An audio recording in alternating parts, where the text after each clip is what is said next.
Hello, and thanks for tuning in to a new edition of QB1 with gifted quarterback expert Crissy Froyd, as she is here to talk about Louisville QB Malik Cunningham. Crissy, what does Cunningham bring to the table as a quarterback?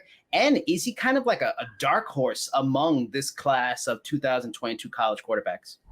Yeah, I do think so. He's someone who's kind of this offseason has every offseason you have some of these names that emerge that people didn't really talk about a whole lot last season, and then they suddenly come to the forefront. So he does classify under that dark horse category. And this is a player who has drawn some comparisons to Lamar Jackson. I do think that they're a little bit different because this is a quarterback who has a really big arm, and I think he relies more on his arm strength than his mobility. His mobility is impressive, but I don't think that it's quite to the level of someone like Jackson. I do think that he can do a little bit more from a passing perspective.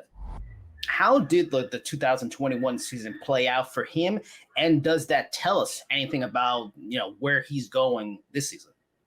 Yeah, I think he showed a lot of flashes, obviously showed a lot of things to be excited about, which is why he's garnering this type of attention, but it was also reflective of his inconsistency. So I think that he has some really big just tools that he brings to the table. I think he can do a lot with his legs, but I do think that there's overall just this desire to see him do more as a passer, to be a little bit better with his decision making and his consistency through the air. I think that whenever you have these quarterbacks and they emerge every single year, these kind of Lamar Jackson-esque, these more running type quarterbacks who bring a lot of things to the table as far as the physical tools go, there's almost always with those types of quarterbacks, there's something to be desired there as a passer. And so I think that's kind of what people are looking for. And I think that that's what it's going to take for him to take the next step.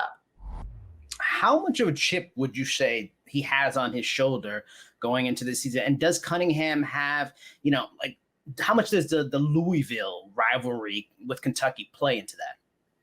Yeah, I think there's been some commentary on social media. This is a quarterback that's been relatively vocal as far as social media goes. I know that he recently had made a comment about how Kentucky kind of thinks that they're the team to beat in the state. And I mean, when you look at it, I mean, Kentucky's in the SEC, they are the bigger school. And so I think everyone at Louisville has a bit of a chip on their shoulder. And I think especially going into the season where Malik Cunningham is kind of a dark horse, and then Will Levis is seen as a quarterback who could potentially be a first rounder. And some people are even saying that he might be able to jump Bryce Young and CJ Stroud in this draft as the first quarterback off the board. I think, yeah, when you're Malik Cunningham, you feel like you've got something to prove and you definitely have a chip on your shoulder. With all that outstanding information on the table, bold thoughts, what is the ceiling for a player like Malik Cunningham?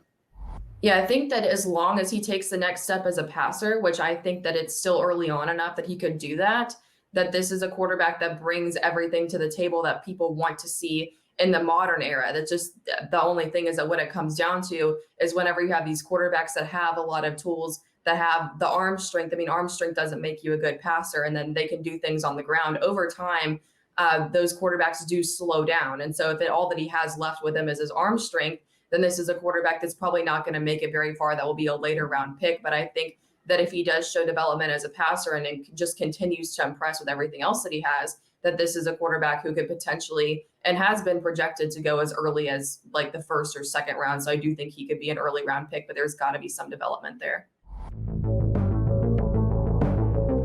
Make sure to like, comment, and subscribe for more QB1.